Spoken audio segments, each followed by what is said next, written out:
What's up, everybody? Welcome back to the We Talk Sports podcast. As always, I'm your host, Corey Tanisoff, joined by co-hosts Gerald Mendoza and can't spell perpetual suffering without Peter J. Dolan. How are you guys?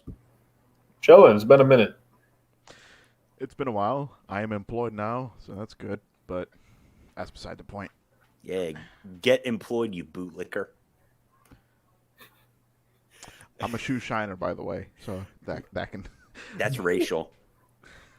Anyway, moving And past we're all off where this, the last one started. All right. before we can even talk about, Oh, a certain yeah. soccer fan, we're going to jump into the Olympics. So, Jesus. Gerald, go ahead and you're going to go ahead and take this rundown, baby. All right, okay. From even right before the Olympics, there was a lot of unsure heads and hearts about whether it would even happen because the situation in Tokyo was so messed up with all that COVID situation. Having people travel from around the world to that one location was so dangerous that they didn't even have spectators in any of the venues and locations, which, as different as it was and as different as it felt, we were somehow still familiar with that because of the way we did sports during the height of our major COVID outbreaks here and around the world. So it was still strange, but not completely unfamiliar. But in any case, Tokyo pulled it off. They did the damn thing.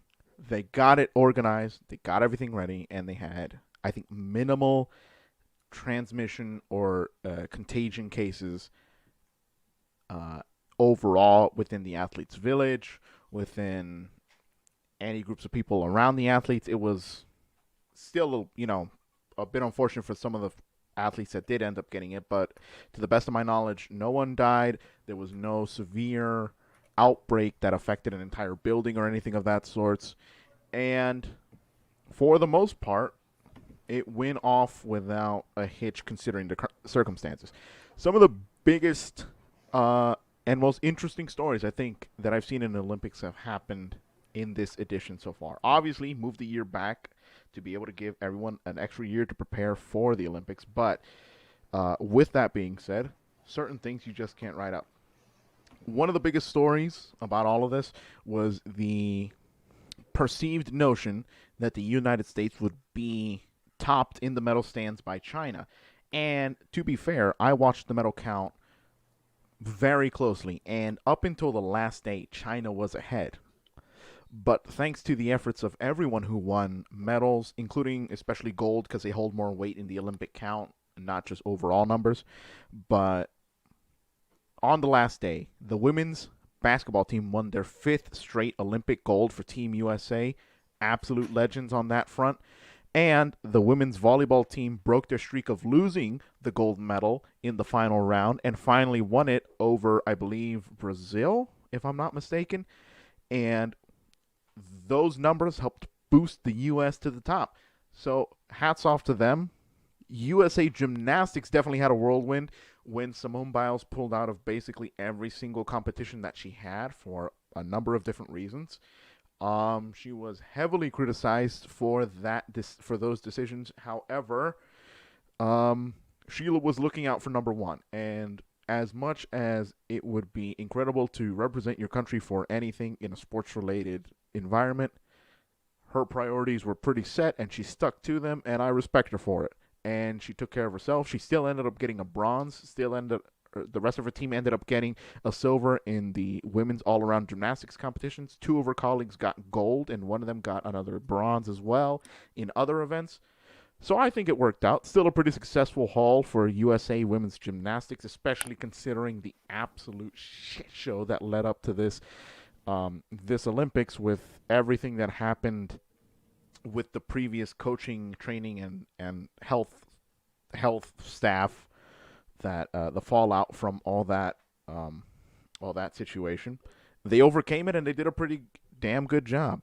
Another thing, somehow Russia being banned didn't stop Russians from competing in the Olympics and getting 3rd place overall in the medal count, because Russians weren't banned.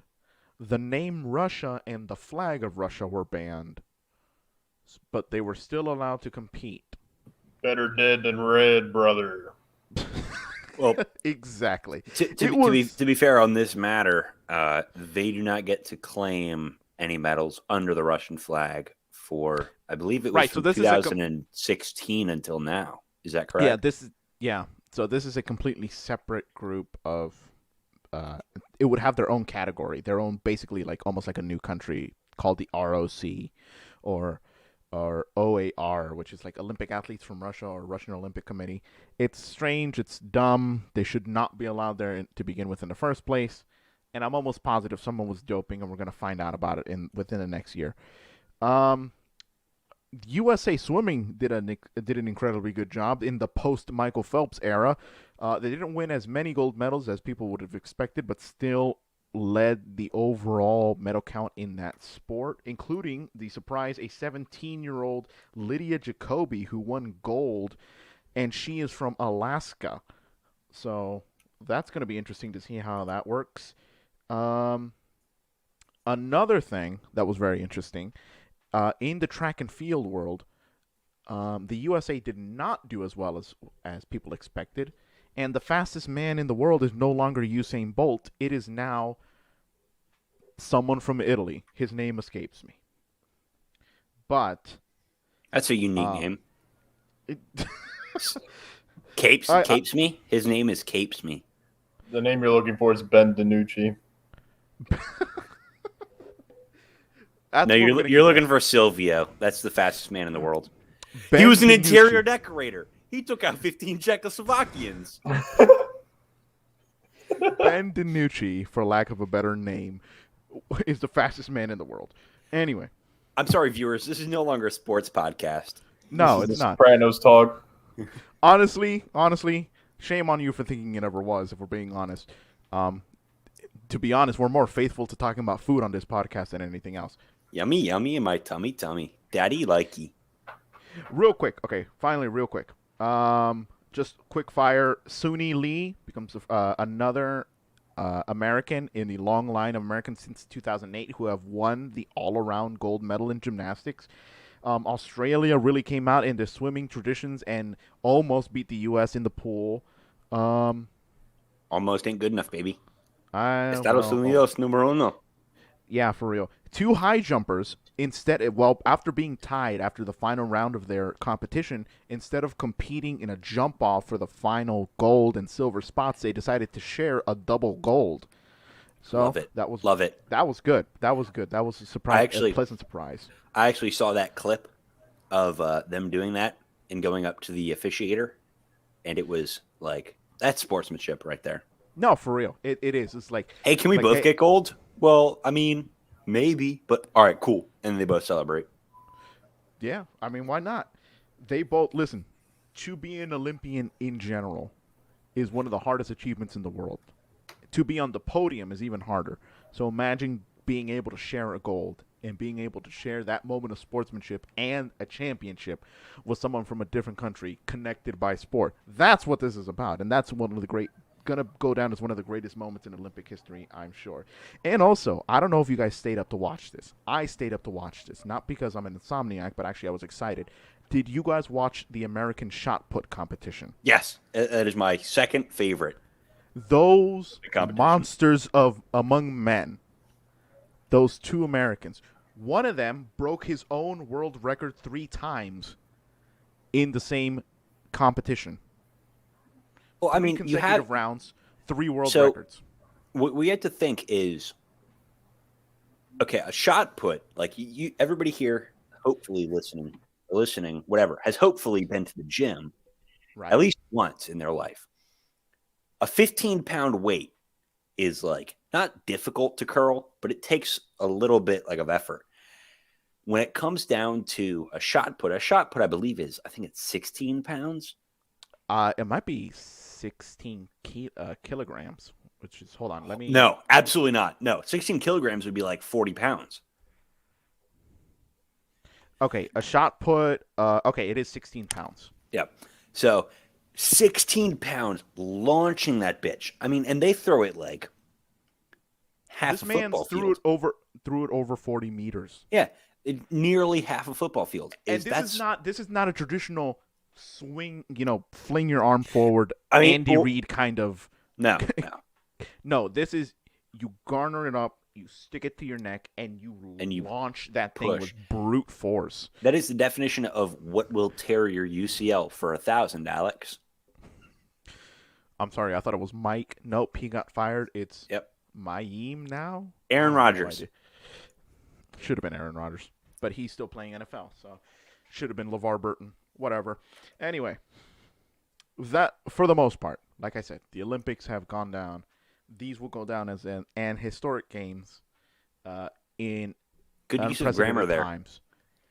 But I know, for real. But overall, great Olympics. The U.S. almost got their medal count taken, and maybe this will, because we only have 3 years instead of the usual 4 to prepare for the next one in Paris. And then after Paris, but Gerald, I have a question for you. Yes, sir. Who is in Paris? I'm not gonna fucking answer that. Come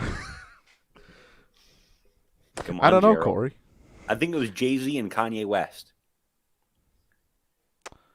Anywho, moving on to the next segment. Real quick. Just putting this out there. After Paris, 4 years after Paris, if we have the capability, which I'm gonna make the effort to do so, Corey and I and PJ are also invited, are going to the LA 2028 Olympics. I'm in for it. Let's run it. All right, let's run it. Yeah, we're all going to be 30. We're going to be just kicking it in LA. Well, then your drinking habits won't be seen as, Allegedly. What are you talking about allegedly? You're 21. I don't know. I'm 22. Thank you. Happy birthday to me, baby. Oh, yeah. Like a whole month ago. Right. As I can finally say, as Taylor Swift once famously did, I don't know about you, but I'm feeling 22 and a month old. I'm also feeling 22 and almost 2 months old. I'm 22 and 6 months old. Dude, old head. All right, fucking grandpa. Chill out. Get out of here. Papacito. Anyway, so we're going on to our next segment. We have had a lot going on the offseason in the NBA. Corey, what has stood out to you during this offseason? Well, to me, is my absolute favorite thing is Benny Boy Simmons being absolutely fucking cooked all over the internet for being exposed as, oh man, I won't be here no more. Is just, no matter what it is Benny Boy Simmons getting cooked. I am very, very happy with the Wizards' acquisition of your Lord and Savior, Kyle Kuzma, to our roster. Bro. The Savior, Kyle Kuzma, will mark this down as my most scalding hot take. Timestamp this. Somebody timestamp this. Kyle Kuzma will retire with 2 rings. You didn't say with the Wizards, so I'll take that. But Kyle Kuzma may even retire as a Hall of Famer wearing a Wizards jersey. Kyle Kuzma is the next coming of Christ for this Wizards team. We have been – you remember how down bad you were for the last 5 years? yeah. That's how I've been. My other takeaway is the hope and prayer that Frankie Cigarettes does not go unpicked up. He needs to come to Washington. He needs to be our starting point guard. You starting him over Russ? Or y'all We don't have Russ. No. Oh, shit. Yeah, that's it. Goat right there. Hall of Famer. And Bradley Beal in that picture. For those of you who will be watching this in the future and realizing either Corey's absolute genius or buffoonery. We can actually cut out that second part. Whoever's our producer. Oh, wait, that's us. In post, we'll cut that out. Wait until, you're just going to have to wait until we learn how to do that. But anyway, I'll figure it out. I'm sure you will. As soon as Kyle Kuzma figures out how to be a Hall of Famer. Bio Buzma knows how to bull. I'll tell you, he's gonna have fun like Dennis Rodman levels in DC. This man is gonna be like off the chain. Kyle Kuzma, I promise you, first game he comes out, he dropping 30. Wizards are going a lot of wins in our first month. That's all I can say. I'm not saying we're making the playoffs. I'm not saying we're not. We're going to do well in the first month. You know how I'm excited to watch this season? Hold on. One more thing. Last of my takeaways. I think that we need to watch out for, again, I mean, it's so hard to put together, but I think it's time to worry about, like, legitimately worry about the Lakers. Is they're a talented team with a lot of experience, and everybody, except for Russ, I mean, even Russ, but pretty much everybody on that team has been there before. You know, the age-old sports phrase, act like you've been there before. Well, they've got, I think, 6 of the 10 oldest players in the league. That's not saying that they're bad. That's not saying that they're over the hill. They have fit into their own new role. So I think the Lakers stand formidable, barring Russ, AD, or LeBron being out for significant amounts of time. I do not see them. I don't see any way that they don't make 57 wins. Well, all I know is it's going to be bittersweet watching the Knicks spank the Lakers in 5 games in the finals and watching Melo lose his one shot at a ring. So, you know how it goes, but. All right, we're putting PG on solo. No, you got it. All right, hold on. Is that Cardiac Kemba? Who is that? No. That's the absolute GOAT. What are you talking about? That's Bismack Biyombo. Busy Bee! Gerald, here's your Busy Bee jersey. Hey, I finally got my first paycheck, so also, I think I might have to buy one now. Earbud users, I'm sorry. In advance. No, you're not. No, I'm not. It's going to happen many more times. Yes, it is. All right. First of all, Gerald, you're next. What are your thoughts? And then we're going to get to the true GOAT of NBA takes. Gerald, your thoughts. Let me see. Okay. So, overall, this has been an incredible offseason that I have not expected some of these moves that have happened. Also, more recently, I heard that Rajon Rondo is in the radar for the Lakers as well. I'm like, oh no, he's on the Los Angeles Lakers now. Oh, he is now. Okay, yep. Cool. Yep, signed to a veteran minimum. A veteran minimum. Okay. I mean, that's going to be a hard team to beat, and like you said, I don't think they're losing if they get to the finals. I really don't. Unless there's an absolutely exceptional team from the East that's going to act like... You mean the Brooklyn Nets? No. Sorry. Wait. I meant to say, did you mean a team that resides in New York? Specifically, one more than a team the other. that is on Manhattan? Because I can tell you, one of those teams... One of those, no, I'm PJ. This isn't your time right now. One of these teams can hold up against the Lakers. The other one of these teams drafted Patrick Ewing and got stolen. Stole everybody else in the infamous prison envelope. But anyway, Gerald, go on. Point is, Lakers get to the final. My take for the season: the Lakers, if the Lakers get to the final, which probability I'll put that at a 70% chance, they're going to win. If they make the finals, they win. People who can stand in their way. Teams that can stand in the way. I believe the Suns might be able to pull it off again just off of momentum. I don't think did they win? No, they didn't win. The almost championship high-end motivation that they're going to get from that is going to be insane. Giannis finally got that validation that he wanted, that I always said was going to be a problem in Milwaukee. Of course, I was wrong about that. I thought it would take too long and that he would eventually leave, but now there's no chance in the world that he's ever going to leave because now they won, and now he's the face of the franchise. So good on him. I'm interested to see how this season goes. I think the Milwaukee Bucks are going to have an extremely, extremely heavy championship hangover that's going to wreck part of their team and affect them for seasons to come. Russell Westbrook going to the Lakers as well. I know it was like big news and everything, but for some reason I'm not surprised by it. And that's not to say anything against Russell Westbrook. It's just that always seemed like a possibility.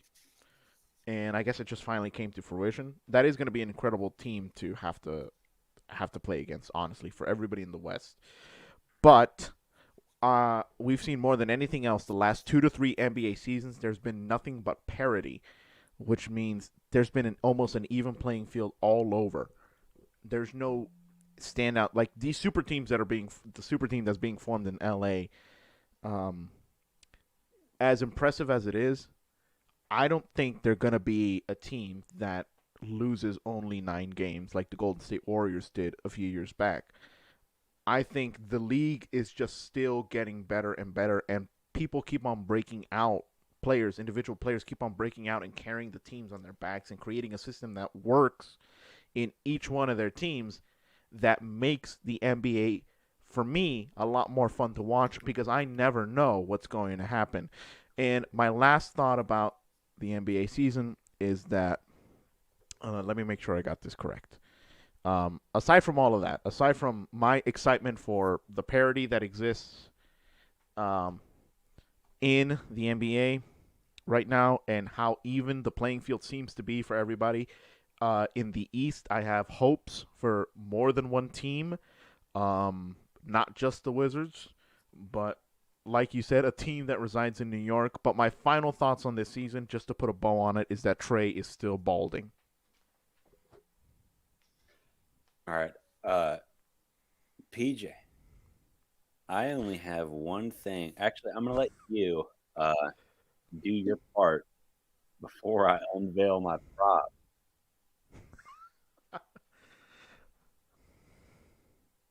You're muted, my guy.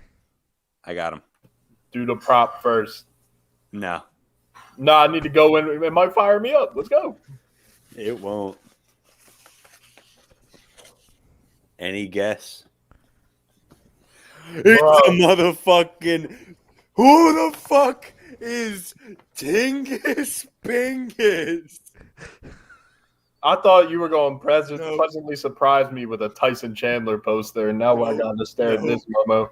I have a artist. I don't know how I got it. It's like a print of a Tingus Pingus. I'm using that shit as bonfire fuel. By the way, did you see what? Hold on. Actual scrub? Did you see his 2K rating this year? What was it? It was like 68. No, that's below. Because he's a bum. No, it's not 68. Porzingis is a scrub. Porzingis can't be a 68. He's a power forward with a good 3.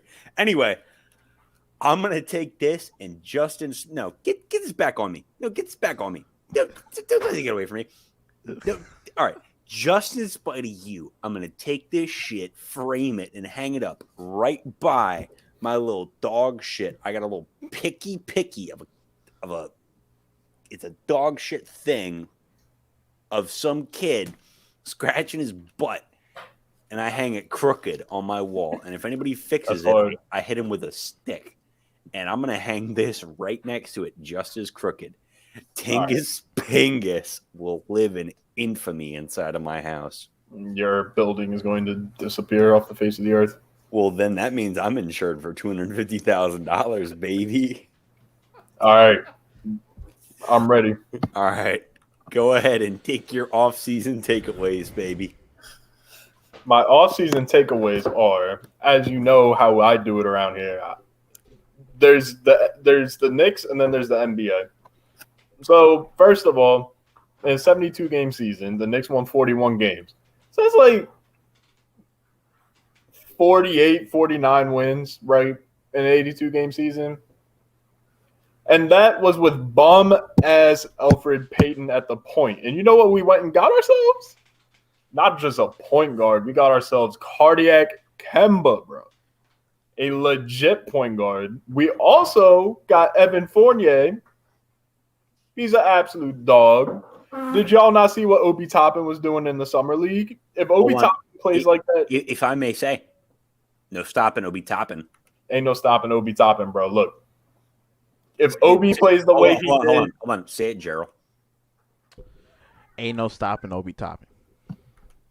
Ain't no stopping Obi Toppin. Ain't no stopping Obi Toppin. If Obi Toppin plays the way he did in summer league, plus 6 wins to that, so we're already at 50 something. We're already at 50 something, right? Hold on. I want to look at my stat. You keep going real quick. All right. The fact that we are upgrading from Kemba, or that we are upgrading from Elfrid Payton to Kemba Walker, another 7 wins. So we're pushing 60 at this point, right? Look, we're going to finish with like 63 wins, probably 2nd or 3rd seed. It's going to be go time, bro. It's going to be go time. And obviously we're going to go against the Lakers in the finals because that's how that goes. But you look at those lineups, okay. We got Russ versus Kemba. I'm going to take Kemba. We got Russell Westbrook. Wait, who are y'all? Who's the Lakers shooting guard? That's Or are they starting Rondo and then Jeremy Lamb. Do they have him? I don't know, but Evan Fournier, taking him. Wait, hold on. I want to be. I got to put myself on half screen for this. You're telling me that Gerald, get your salty, get your butt. Okay, this is impossible. Okay, you're telling me that you're gonna take Kemba Walker, Cardiac Kemba, over Russell Westbrook, Mr. Triple Double. You didn't let me finish. I did. I asked and you confirmed, baby. Yeah, I confirmed it. But all right, Evan Fournier over whoever the Lakers scrub ass shooting guard is. Evan Fournier will take that, but you said Cardiac Kemba over Russ, which I have to disagree with. We'll see what happens. Expediently. No, we won't see what happens. We'll see what happens. Does Kemba Walker have an MVP? Has Cardiac Kemba ever averaged a triple-double over 3 seasons? I didn't ask about all that. Did Cardiac Kemba do anything last season? I didn't ask about that. Look, so all right, who we got at the 3? No, LeBron James wins. LeBron versus RJ. Yep, LeBron. And at the 4, AD wins. And at the 5, LeBron, bro, RJ. Oh my God, RJ. Oh wait, you're trying to take the Maple Mamba. Maple Mamba is piecing up Mickey Mouse bum house. Gerald, how do I remove somebody? Then we move to the 4. I'm not letting you know. Y'all have to figure this out yourself. We got Julius Randle against Anthony Davis. AD. Oh no, never mind. You're gonna give it to the MIP. No. See, because this is personal. Because Julius Randle, outcasted by the Lakers. Julius Randle, left to die in New Orleans by Anthony Davis. So you know what this means? Julius Randle revenge series. Wait, hold on. I just want to. Didn't Julius Randle try to have a revenge series against the Hawks just to make his way in the playoffs? We didn't have beef with the Hawks back then, but didn't he ended up getting coasted the shit out of by who was it? Oh yeah, Danilo Gallinari, Knicks legend, by the way. Knicks legend. And you're gonna say that he's gonna Julius Spin God Beyblade Julius Randle is gonna piece up AD. First of all, if Obi Toppin plays like he did in summer league, Julius Randle's not even gonna be starting. Julius Randle's not even gonna be starting. You, to quote Stephen A, stay off the weed. You have to be smoking something if you believe that the Knicks are even competent towards the Lakers at this point. If there are injuries on Lakers' side, yes, the Knicks can take it. The center position, you have Mitch. Mitch can do things. I don't know who the number one center is for the Lakers at this point. I would assume Marc Gasol. No, they just got I don't remember who they got in, but I would say Marc Gasol. But if you think that anybody, I mean, R.J. Barrett guarding LeBron is guaranteeing a 40-piece every night. Period. You're smoking. You're smoking if you think that Russ isn't dominating your 1, LeBron isn't dominating your 3, and AD isn't dominating your 4. Those are your 3 in today's game, aside from the 2, because the center now has become nearly obsolete. Because centers, unless you're Jokic or Towns, you don't shoot. So now it's just big body play. Marc Gasol can shoot, and you already have AD in the post to guarantee that no big body play goes down inside. Aside from the 2, and who's the next 2? Evan Fournier. More like Evan Boring, yay. All right, well, when you see Obi Toppin send LeBron to the fucking dungeon with an absolute fucking poster, all right. I'm chilling, bro. Do you remember? Hold on. I believe that I can actually find receipts for this. We were talking about the Knicks and the Hawks, and I believe that you said Knicks in 4. No, I said Knicks in 6. Gerald, can you? I stood by that. Gerald, can you at least confirm that the Knicks did not, quote unquote, in 6? I can confirm without a shadow of a doubt that last season during the playoffs, the Knicks did not, quote unquote, in 6. All right, well, that's besides the point. Hawks. That's besides the point. But look, that's exactly the point. Nah, couldn't handle the Hawks. Listen. The Hawks. I'm sorry. Real quick here. We're not on last season. We're on this season. Who am I? Who am I in this dynamic? Am I Joy Taylor? Who does ESPN Molly. have now? Yeah. I'm Molly. Yep. By the way, Stephen A. and Max Kellerman. over there. Yep. Well, not for long. Yeah. Well, not at all anymore. How? I'll take his spot. I'm Skip. Absolute He's nonsense Shannon. on ESPN. I will sit. Okay, Skip and Shannon. No, wait, no. Let's be I'm honest. Shannon. I'm Shannon. He's Skip. So I mean, Stop I'll it, take it. Steele. that ain't no problem. It ain't no problem. But you're telling me, I understand the fanhood of it and the hopefulness, but do you really think that the Knicks could beat the Lakers in a series of 7? And you said 5 games. Who's on the Lakers bench? Right now, Melo. That's Yep. really the only problem I can think of right now. I can actually get these exact names for you. The Lakers currently. Nope, I don't want to be redirected to my fantasy app. Please don't do that. They've got Costas, Melo, Trevor Ariza, Kent Bazemore, AD, Ellington, Marc Gasol, THT, Dwight Howard, LeBron, Wes Matthews, Malik Monk, Kendrick Nunn, Rajon Rondo, and Westbrook. That is, by the closest way I can describe it, a team that you build up in the My League of 2K. Yeah, you know what else is? A bench of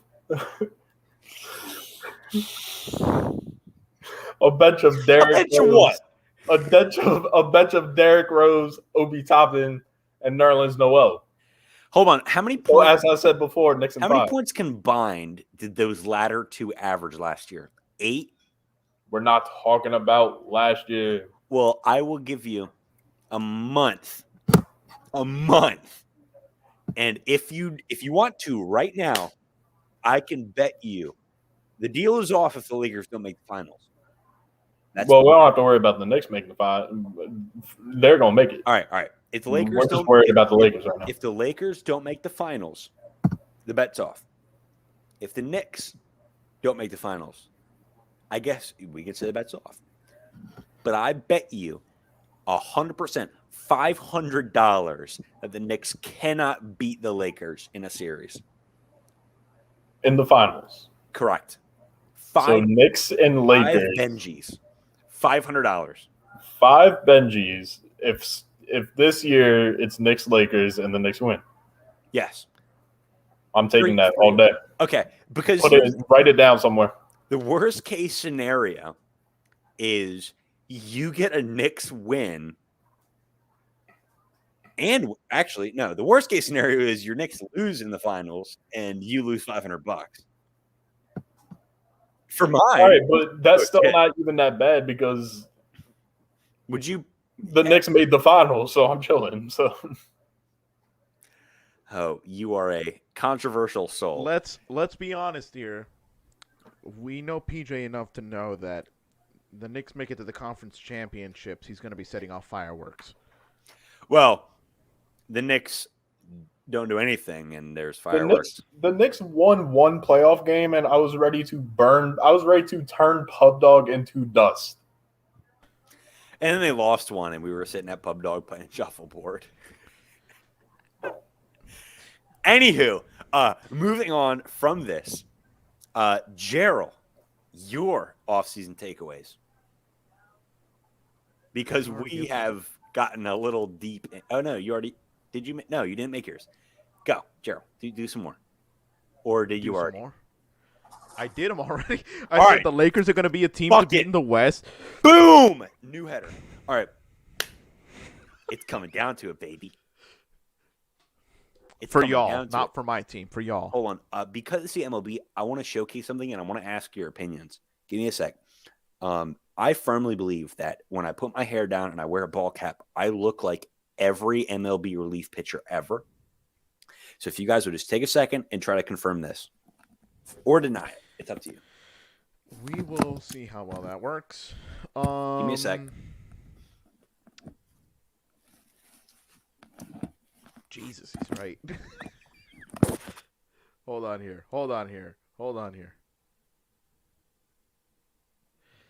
It's Tim Lincecum. It's Tim Lincecum.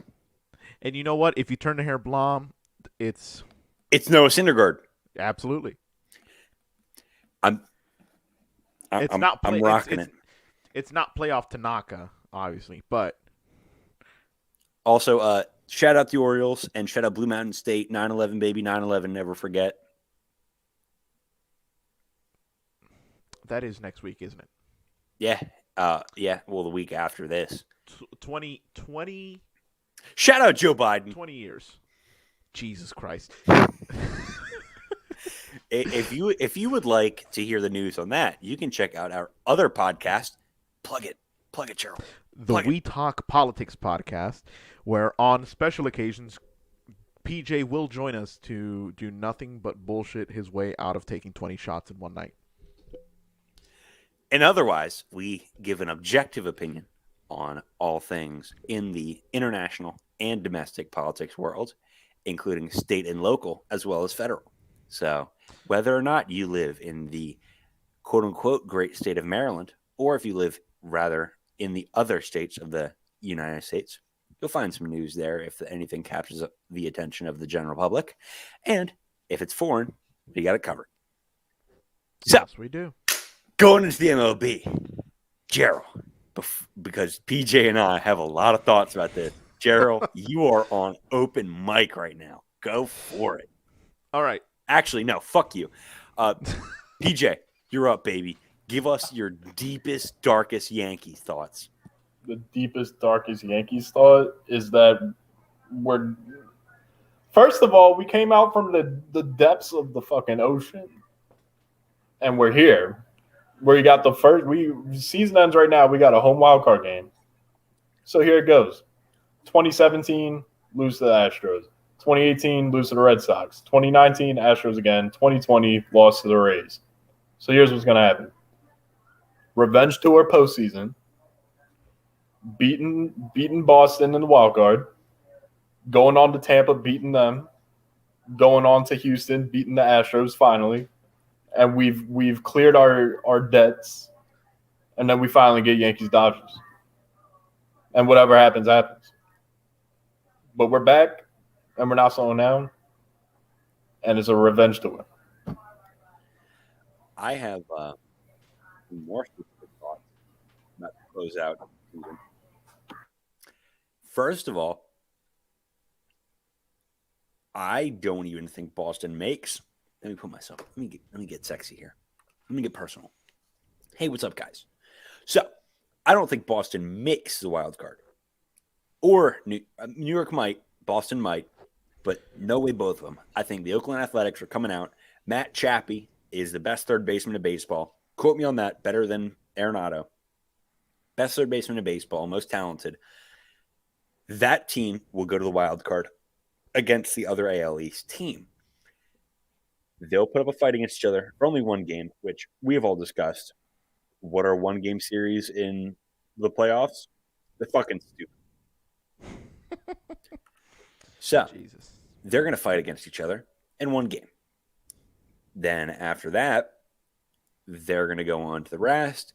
If the Yankees get in, I think they can win a one-game slugfest against Matt Olson and the A's. They might be able to do something if they're starting Garrett Cole, and Garrett Cole brings the right stuff on the right day. Early in the season, we saw Garrett Cole was not up to the test. Couldn't do it.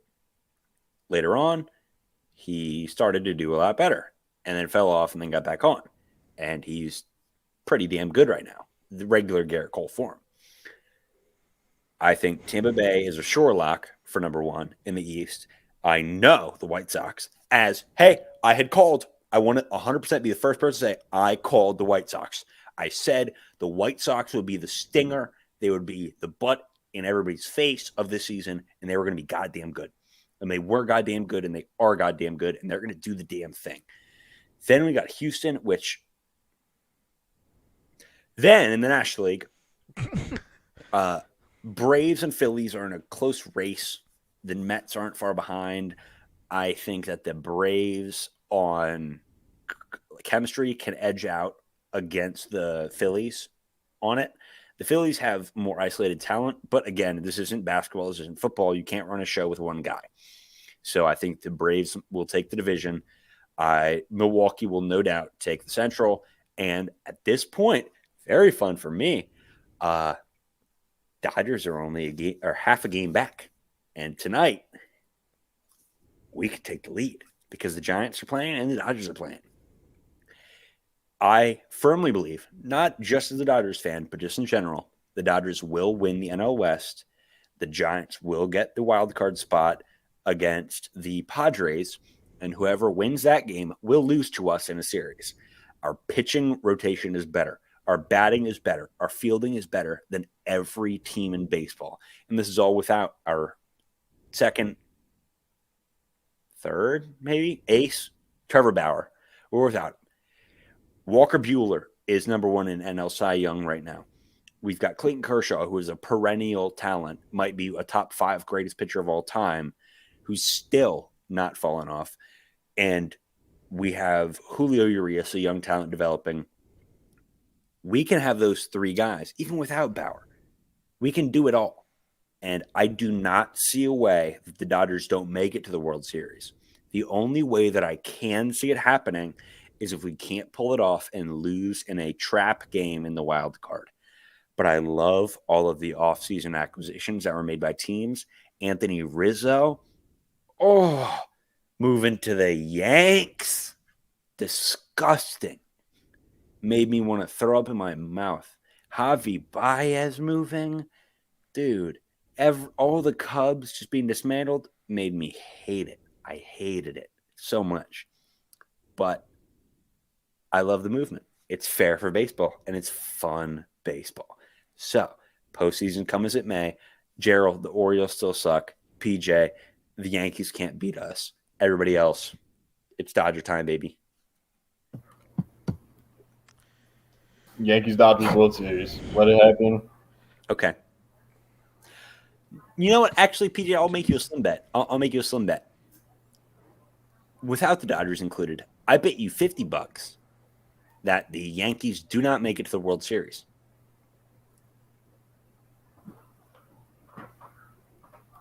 What? Actually, PJ, I'll make you a better bet. Easier and cheaper. $20 and loser shaves their face bare. Now that is bull. Yep. I don't know if you can grow it back, baby. No, I can. All right. Well, not up or shut up, baby. Let me simmer on that. The bottom line, Gerald, you're a man. I got 500 on. I got 500 on the Knicks already. So. Well, yeah, but that's next year. We can do it in payment plan of 100. We'll figure it out. Figure it out. But yeah, come on, $20 and shave your face, clean. I'll simmer on it. No, well, I'm a lot less confident in that bet than I am the Knicks beating the Lakers in 5 games. You have until the end of this podcast to decide. Word. So, you know what? No, yeah, $20, shave your face. That's it. I don't think the Yankees make the World Series. And you know what? I believe in that so much that I would even trim my hair an inch. I'll simmer on that. I'll simmer on that. Y'all have fun with that. Meanwhile, Gerald. Yo, if the Orioles don't make the postseason, Gerald, you shave your face. Absolutely not. If the Orioles make the postseason, me and Corey have to run the Milk Mile. Did you see that on Instagram? No. Hold on. If the Orioles somehow, because they're not out of the running, if the Orioles make the postseason, PJ and I will do simultaneously the Milk Mile and the Beer Mile, which is every quarter mile you stop and you drink an entire beer.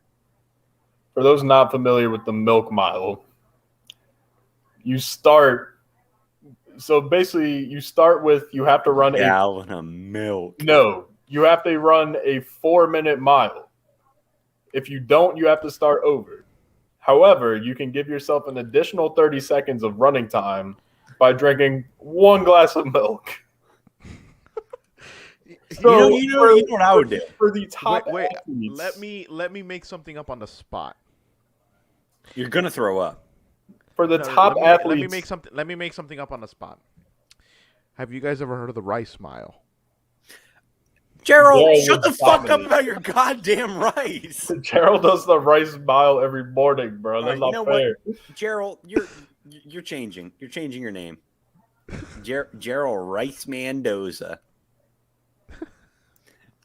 You have to legally change your name to Rice Mendoza. I am legally changing my name to nothing other than what it says. All right. Well, you know what? I'm going to counterfeit you, steal your social security mile. Whoa. Steal your social security number and change your last name social security mile. Yo, do the social security mile where you steal Gerald's social security number and run a mile. Anybody who's interested, I can give you Gerald's address and you can try this out for yourself. It's not very successful, but go ahead and try. Yeah. I might want people to take the debt I have on right now. So trust me. No, you don't. Because they're not taking the debt, baby. They're getting credit cards. They're going to the general to save some time. But they can get a great low rate online. The Milk Mile means if you are in peak shape and can at your peak, you can do a 4-minute mile. You do a 7-minute mile. That means to get to the point where you would be able to run a 7-minute mile, you would need to drink 6 glasses of milk. Here's what I'm saying, Gerald. And if you don't do it, you have to start entirely over at 4 minutes. PJ, I'm gonna make we're gonna parlay here. All right, with Gerald. Gerald, what is your World Series prediction? My World Series prediction. Okay. I would need a clearer playoff picture right now. Okay, right now, as the picture stands, I can actually do that for you. If you guys can entertain the crowd for about 2 minutes. Tell a stupid joke like a limerick. Why I eat so much rice? Yeah, do something like that. Oh, no. We need the Let me tell you Joker about a origin tragedy story. that has befallen my new employment opportunity. So, the place where I work is in Elkridge, and honestly, not 1 minute away, maybe 2 minutes away from this location, there is a Taco Bell. And I was thinking, that's Delicious. big ups. All right. I've gotten pulled over in that Taco Bell before, but good. Wait, the one right off Washington Boulevard? But go ahead, Gerald. Anyway, jeez. Anyway, I get excited because hey, Taco Bell near my new job. Wonderful. Come to find out, during right when my training is ending, during one of my lunch breaks, I go over to the Taco Bell and it's completely empty at 12:30 p.m. I AM or go through PM? the PM. I go Like through the noon? drive-through. Yeah. I go through the drive-through and get up to the window, or I get up to the speaker, and there's a sign on the speaker says, due to newer renovations being installed in the restaurant and in the kitchen, this restaurant will be closed until December. Dude, just I go the have other- not felt that level pain. of Pain. dejection. Oh my! Wait! I have the perfect graphic for this. Give me a sec. Just give me a second, boys. I know I can find it. The level of absolute, I immediately Shit, lost that's faith. the wrong one.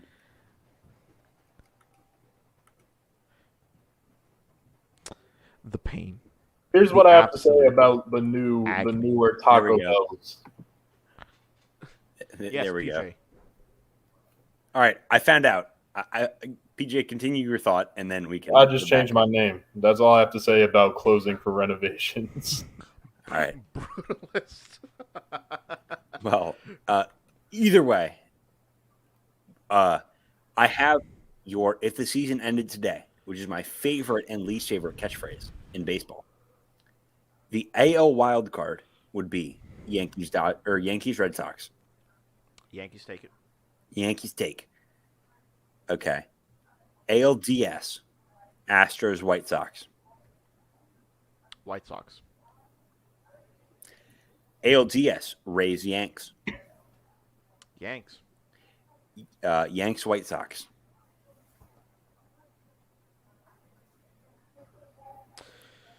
Sox in 6. All right. I mean, Six! 6. No. We're hearing this out. Okay. NL wild card. If it ended today, Dodgers versus. Let me check the standings. The Dodgers versus Reds. Dodgers. Dodgers versus, Brewers versus Braves, Braves. and Giants versus Doyers. Dodgers. Doyers versus Braves. Doyers. Yeah, we already saw that. Doyers versus White Sox. 7 games.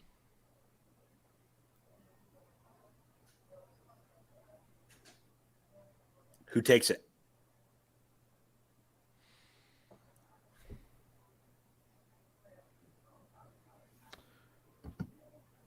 White Sox. All right. Here's the thing, all of our viewers. Gerald, we are willing to parlay with you. We're willing to parlay in the way of if you're right. Sorry. No, actually, we'll give him this one. How about if Gerald's wrong, we'll do a beer mile. No, if Gerald's no. wrong, he has to do the 24-hour McDonald's thing. No. Here's what I'm thinking is this is the ultimate punishment for his hubris. Is if he's right, he has to do a beer mile. If he's wrong, we do the beer mile. Parlay agreement? I'm here now. I will handily agree with that. Gerald, if the White Sox win the World Series, will you do a beer mile? That is 1 beer every quarter mile for 1 mile. Keep in mind, viewers, Gerald has never tasted a sip of alcohol before in his life. Gerald, would you do it? Highly doubt it. If I'm being quite honest. All right, Highly doubt it. You know what, PJ? No matter who wins, it don't matter if you win or lose. We still booze. So whatever it happens, happens. Very quick run through. Our last thing before. No, never mind. Not our last thing. 2 more, and we're gonna speed through. NFL preseason. Gerald, go ahead.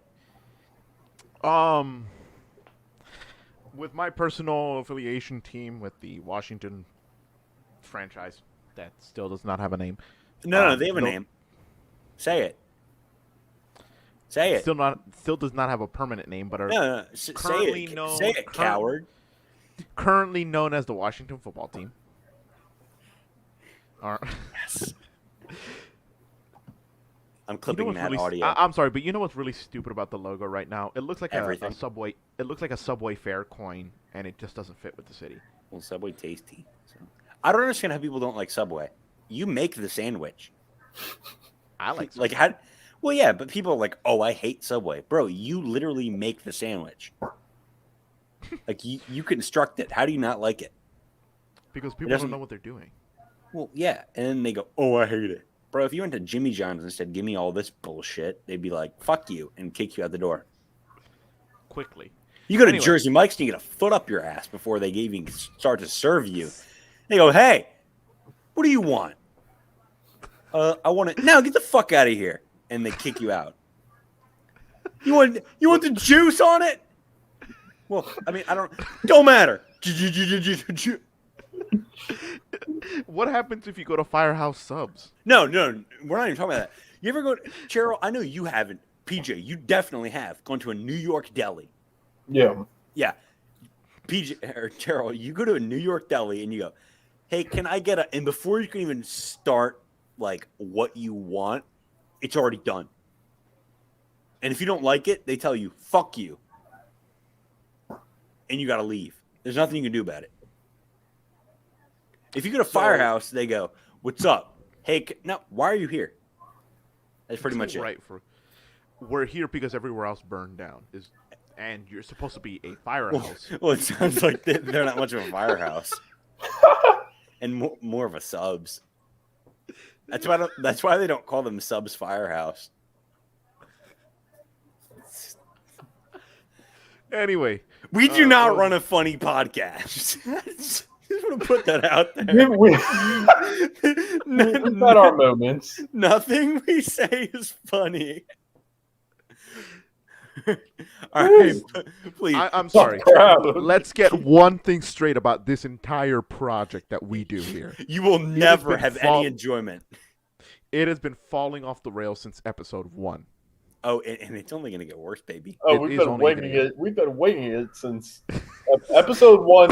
Episode 1, we were like, okay, we'll sit down, do all this, do all that. Do you guys remember when we did episode 1 in episode 1 in May of 2020. We're still on episode 27. It's been over a year when we were supposed to do this weekly. Hey, wait. So you're telling me we've almost done one every 2 weeks? We're a fortnight podcast now. We're doing one every fortnight. We got to upload our own skins to Fortnite, bro. Preseason. Nothing guys, surprised me. Our new name is the We Talk Sports Fortnite Podcast. Something like that. That could be our new Twitter handle. All right, Gerald Subway football team person. Yeah. Wait, hold on. Let me try to herd our mascot. Nothing. No, we have our mascot. Our mascot is this man. Yo, it's Dick Pound! I'm fine. Stop. Jesus Christ.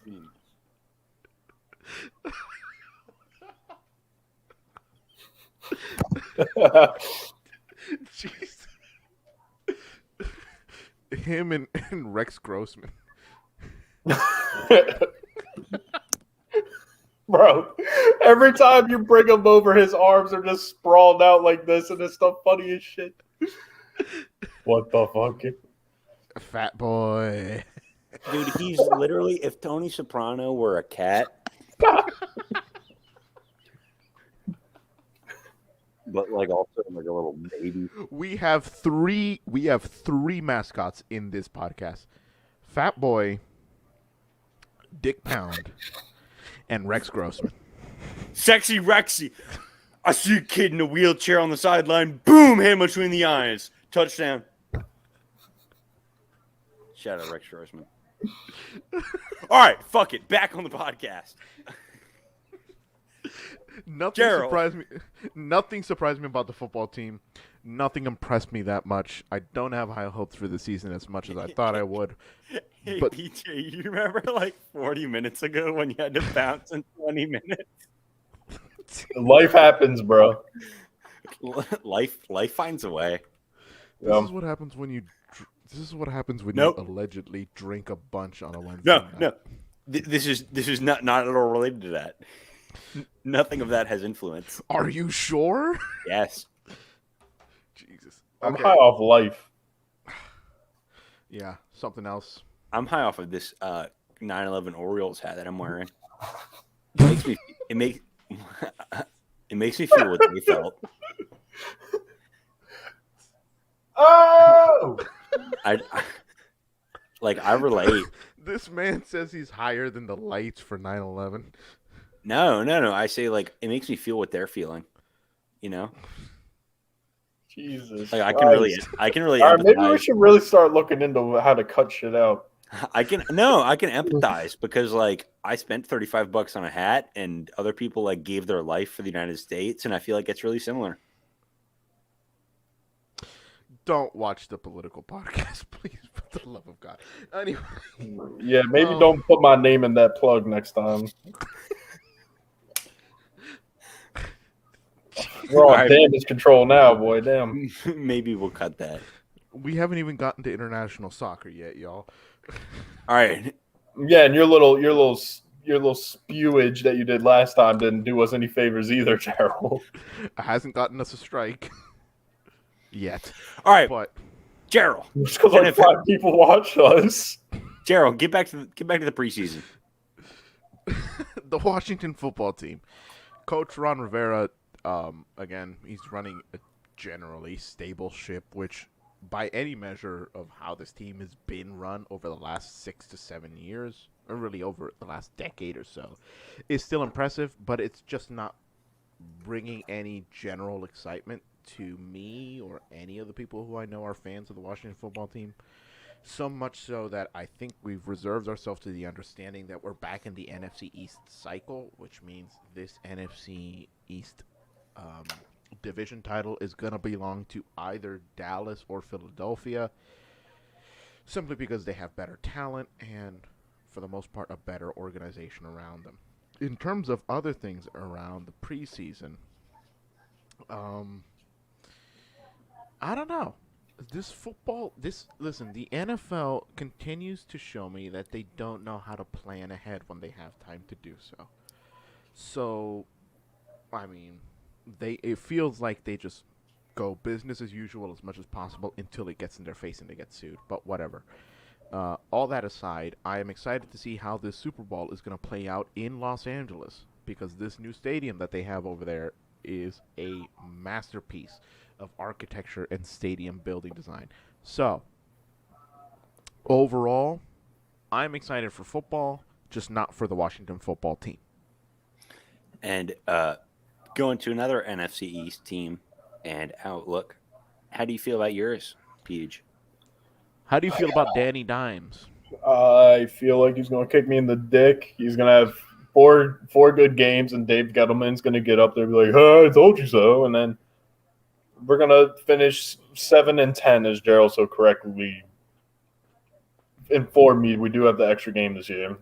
So we're going to finish 7-10 and still be stuck in limbo of not bad enough for a good draft pick and not good enough where I don't have to worry about the damn draft. And we will continue to draft offensive linemen that suck ass for years to come. And don't protect your star running back. Yeah, I mean, maybe if Saquon. I mean, I honestly think if Saquon didn't get hurt week 2 last year, we could have made the playoffs. No, you No, definitely you would would have. have. You would have because remember how absolute dog shit everyone else was. You Well, almost did make the playoffs and last year. how close the Giants games that they lost were. Yeah. You didn't get blown out of the water. So, if we can finish like we did down the stretch, if we can play this season like we did down the stretch last year, maybe a wild card spot. I don't think we're going to win the division. Gerald, I would be much more optimistic as a football team fan because I think y'all are taking the division. I'm also a football team fan, but mine has a name. No, I think y'all are taking the division, honestly. Giants at best wild card. Maybe sneak out a win in the wild card round. Realistically, 7-10, and they suck again. Now, my thoughts on this matter are the Colts look really, really good. My Colts. They look really good. Undefeated in the preseason. We have the number 1 ranked out of the preseason rookie in Kwity Paye, who defensive end looks incredible. He's starter material week 1. He's going to be damned good. And we'll have him alongside, the notoriously good DeForest Buckner. So our pass rush is going to be insane. I think our run can be contained our run D can be contained with Darius Leonard in our linebacking unit and everything else that we have constructed around that. But the Colts know how to draft. I know we're going to have a couple diamonds in the rough that come out and show. They show up and they show up. But the Colts look good. I'm concerned for other teams about how they're handling their offseason the Colts, we kept, I think, 6 defensive edges in our 52. With the other teams in the NFL, Cam Newton got released. Trace McSorley got released. We have guys who are big names, primarily Trace McSorley. I've never heard of a TikTok trend around Cam Newton. I mean, Cameron Newton, throw in on a Newton. Like, it doesn't make sense. But real quick question about Cam Newton. I want to get your honest opinions on this. Real quick answer. Remember at the beginning of last season, Cam Newton, or at the beginning of the year, I think it was. I don't remember exactly when. But Cam Newton, by his own admission, said there aren't 32 other quarterbacks better than him in the league. Well, even though he's been cut, honestly, do you believe there are 32 quarterbacks that are better than him in the league? I believe that there are 31 other quarterbacks better than him in the league. So who's taking up that last spot that could potentially be filled by Cam Newton? I think that we have already found that out by the Patriots' decision. Is they believe that Rook is a lot better than Cam Newton. And, when it comes down to it, it really shows that the Patriots and every team have more film than we get to see. So we, got to see Mac Jones, or as Cam Newton named him, Mac and Cheese. We got to see him play in preseason.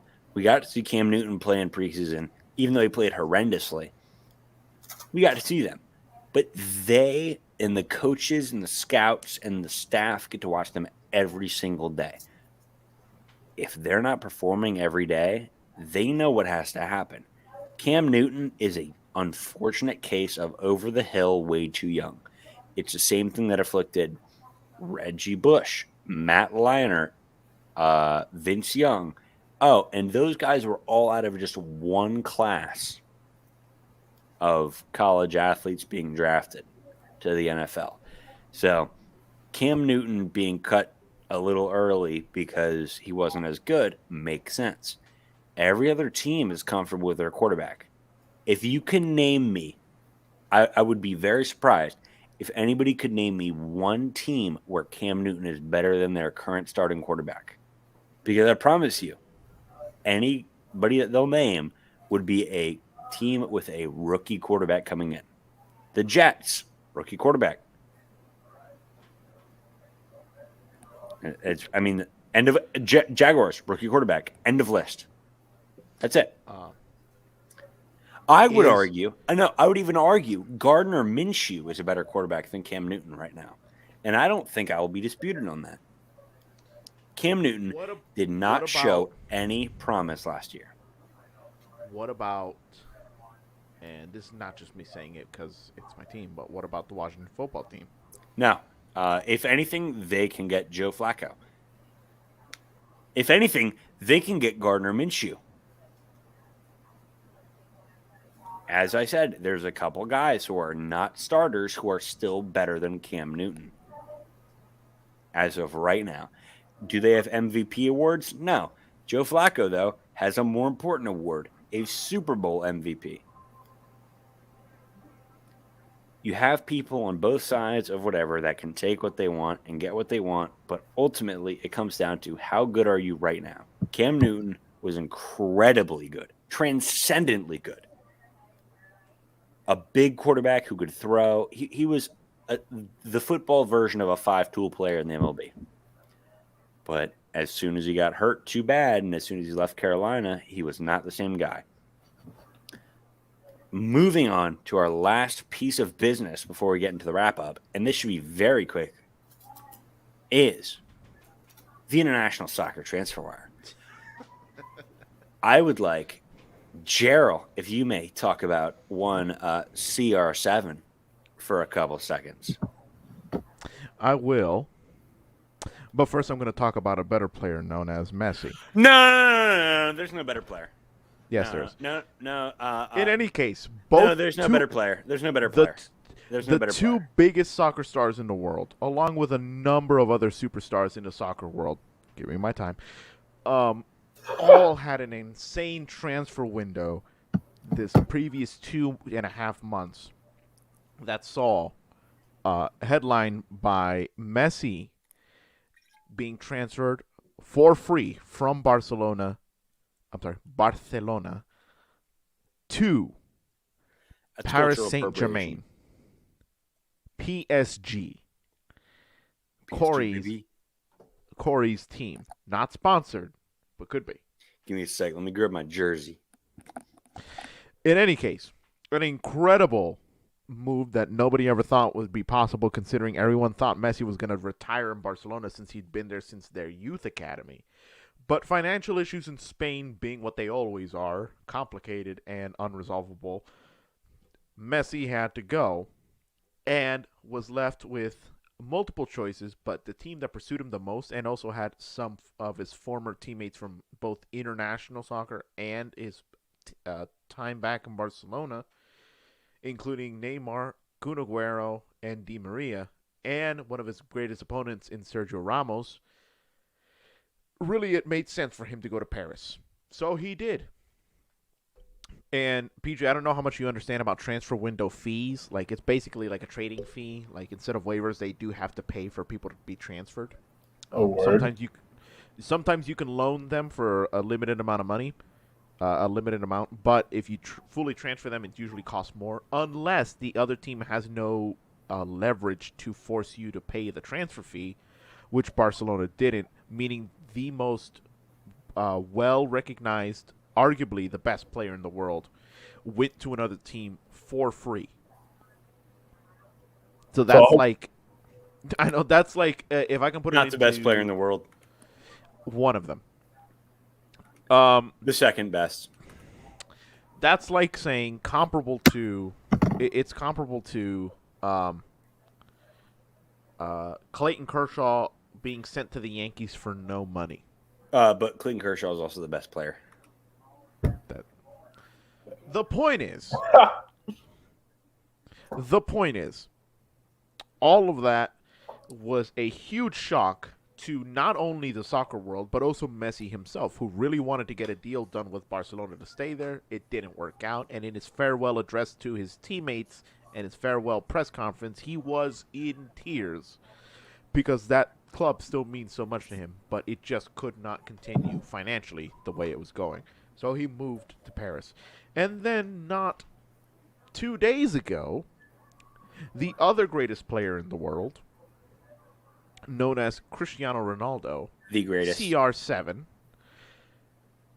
after being distraught and discontent with his role in Italy's Juventus, which is the best team in the league, whom he has won 2 Champions Leagues with, I believe, at least one, decided to go back to his roots, where he started and where his stardom began, in England at Manchester United.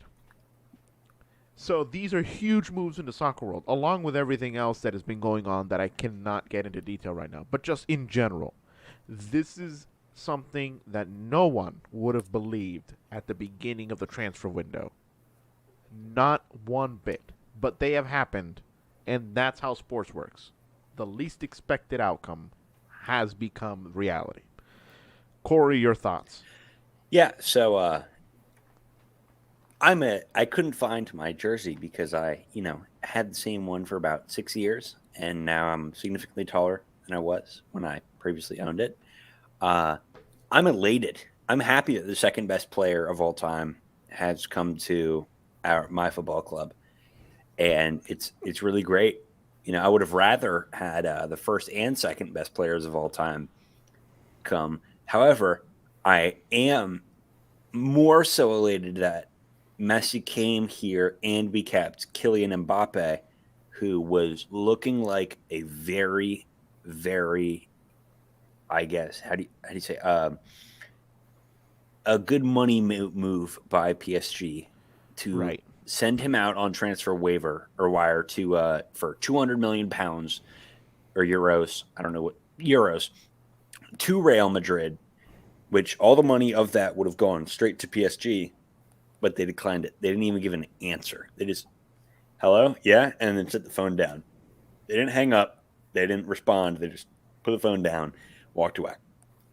So, I mean, having a starting 11 with Lionel Messi, Kylian Mbappe, and Neymar on it, I don't see a way that PSG doesn't win Champions League. I don't see a way, especially with the defensive backs that they have in their 4-3. It's ridiculous. So I'm a big fan. I love seeing big moves across the board in any sport, even if I'm not too familiar. I will be the first to admit that I'm not incredibly familiar with European and international football. So forgive me if I miss a lot of things, but PSG did a damn good job of spending the right money where it's needed. And in my opinion, this is now the evil empire. Like, this is the as the evil empire was the Yankees. Let me interject real quick. They did not spend a lot of money. They got a lot of people who they knew were in financial trouble and got them for free. Messi was free. Sergio Ramos was free. And who else did they acquire this offseason? Di Maria? I think he was free as well. No. We've had Di Maria forever. I mean, who else? Okay, whoever was a new guy. They got 3 players for free. Well, for free, but we did have to give up Cavani a couple years ago to... Can you get this just dual? We had Cavani a couple years ago, who was a great left, who we had and we worked with very well. But, at the end of the day, the money didn't match. And we ended up having to make certain things happen. But now you made things happen. Well, Messi, we had to pay a good deal. We had to pay money. It wasn't free. I mean, the transfer was free. Well, yeah, but that's because they didn't want his salary. Right. It's the same thing that I was looking at with Griezmann before Griezmann went back to Atletico. had a lot of money on the books, so he had to get moved. With Italy, with Ronaldo, Right. there was a lot of money on the books for Juventus, and they just needed to get him moved because, as it all comes down to it, there's no salary cap in football. There's no salary cap. Yes, Is but whatever your go ahead. there are league limits, I think. There are league limits, but it's the same as MLB takes a luxury tax rather Right. than having a salary cap. Is you can spend whatever you want, but as much as you go above over it, it goes straight to the league.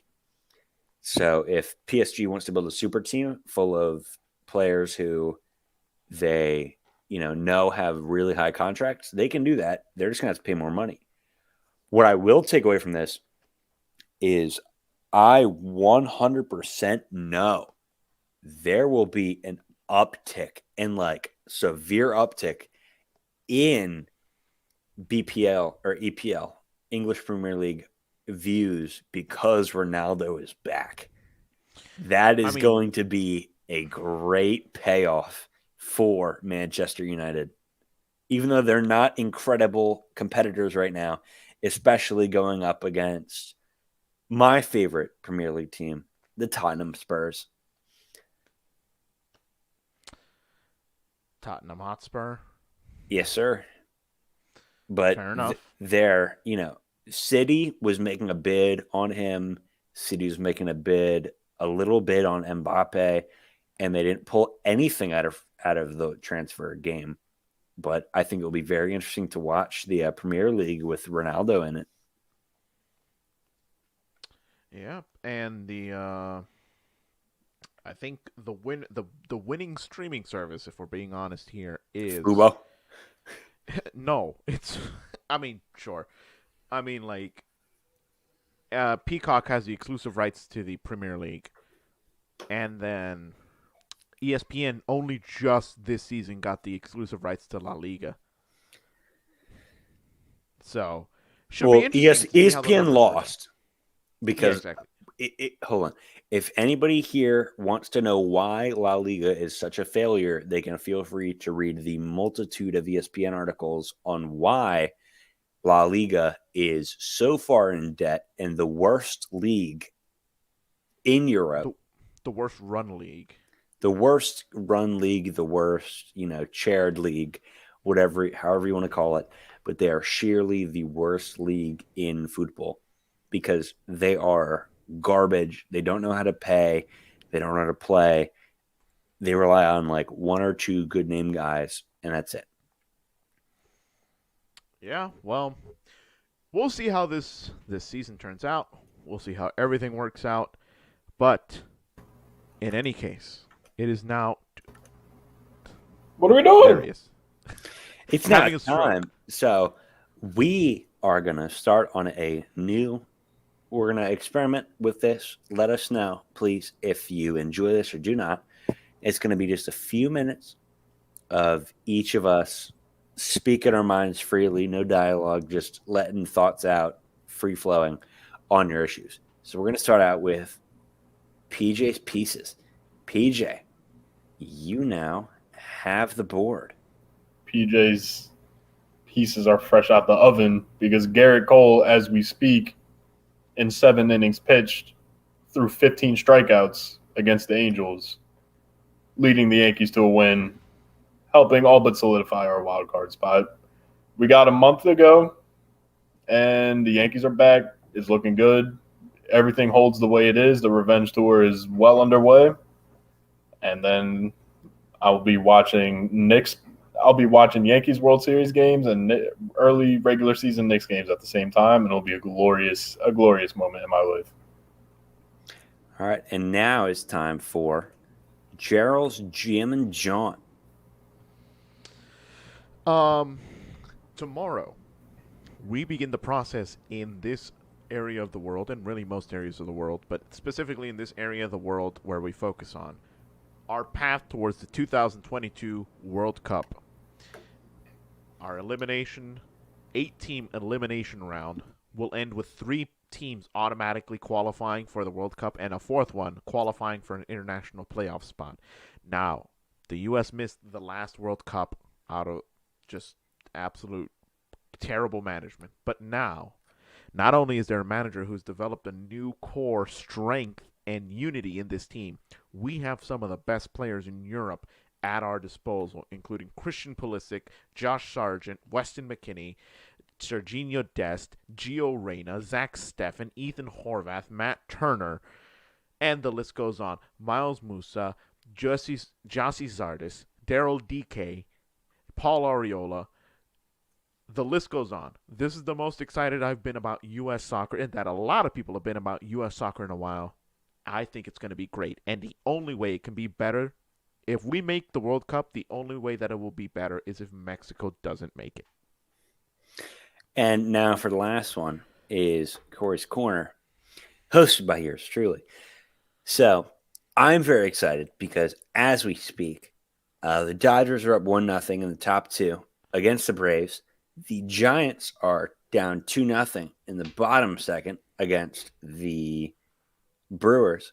So I'm very happy. We're within half a game of taking the NL West. I think the Dodgers have a great chance of doing things. Speaking on the United States men's team, I think that our next game is against, I believe, El Salvador in our qualifiers. We will be without Christian Pulisic, but I do believe that we can still hang in there with all of our other tools and make a win. My next thought, which will wrap this segment up, is the recent allegation, if you can call it even that, of the different coaches and teams saying we're cutting players based on this. You look at Urban Meyer, he said, we're cutting players off the Jaguars because they are unvaccinated. You look at Bill Belichick, and he said, being unvaccinated definitely left Cam Newton up to, being cut. Like that was one of the factors. Then the NFL Players Association, the NFLPA, as I will refer to them from now on, said, hey, that's not okay. That's not really cool that you're doing this to people. And then everybody walked back their statements. And personally, I find it really interesting that they were willing to take such a hostile stance. Again, I'm not going to make any judgment. I'm not going to make any, laid out plan here or what I think should happen. But it's interesting that the Players Association came out, argued against something where the teams definitely favored something. And then the teams relented, even knowing that something had already been struck beforehand against saying teams cannot regulate against or rule players out or cut them just based on their vaccination status. That being said, as we always say, do your own research, do your thing, and make your own decision for yourself. So this is going to lead us into our age-old classic, baby. You know what time it is? It's Jersey time, baby. Jersey time. All right. PJ, would you like to go? 2-7. I expect that you have 2 for us. He's not doing NBA. No, but if he's doing NFL, I expect that he has 2 for us. That's probably true. So,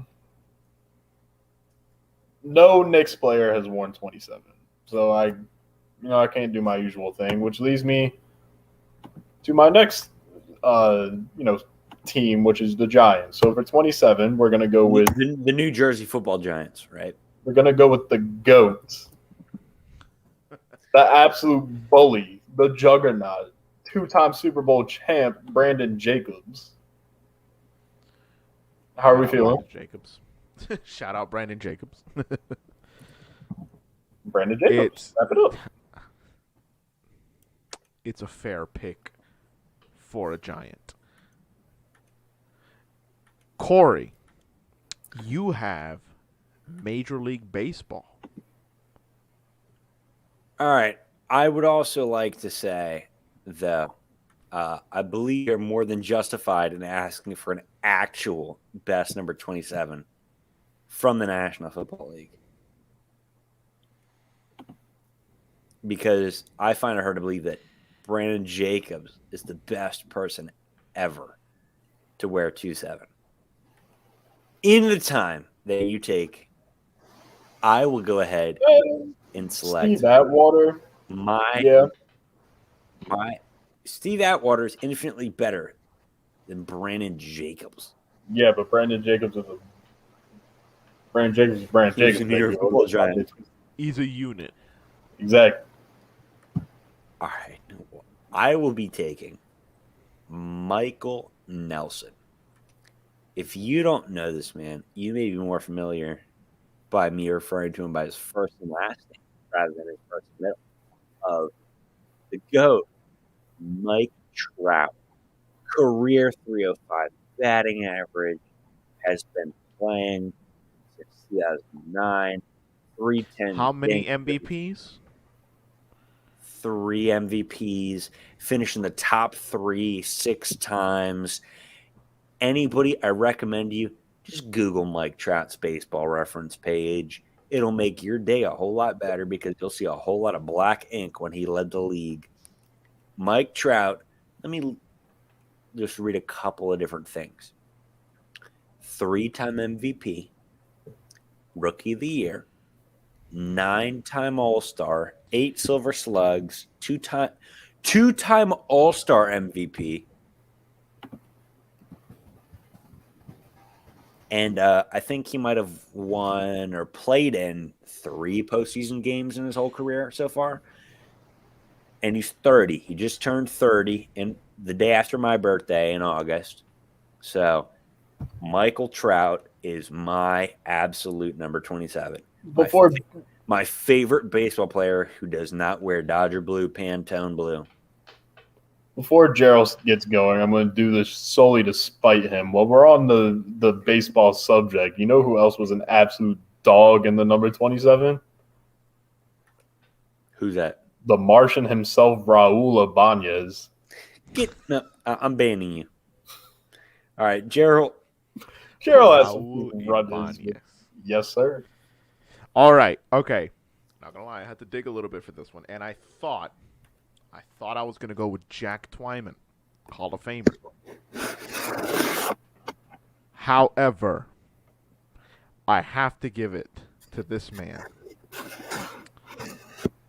the absolute GOAT of defense in the NBA, 2-time Defensive Player of the Year, and also the only player who can literally... What the fuck is that? Hold on here. That was PJ.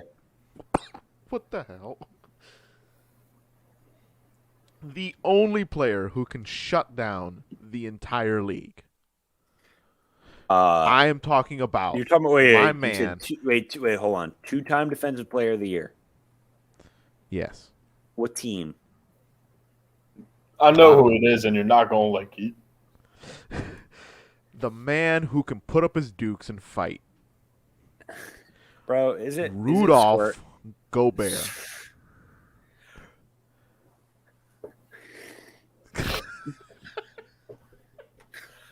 All right, so this was nice having this podcast up, everybody.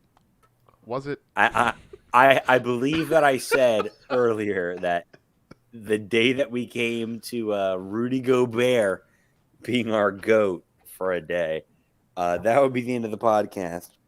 It's been real, it's been fun, but it ain't been real fun. It's been real fun, but it ain't been real or it ain't been fun.